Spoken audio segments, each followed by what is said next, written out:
আসসালামু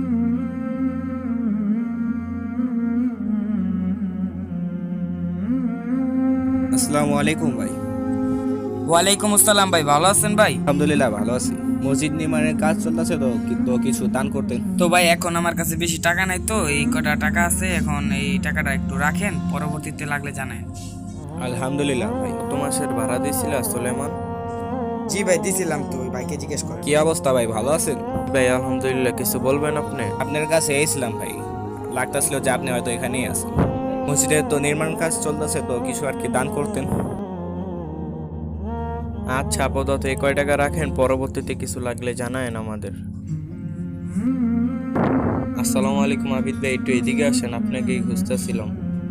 ওয়ালাইকুম আসসালাম, কি অবস্থা ভাই, ভালো আছেন?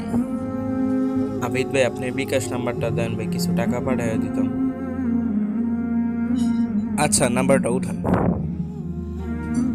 013124654973। দেখেন তো ভাই, 30,000 টাকায় গেছে নি? জি ভাই, আসছে। কিসের টাকা ভাই এটা?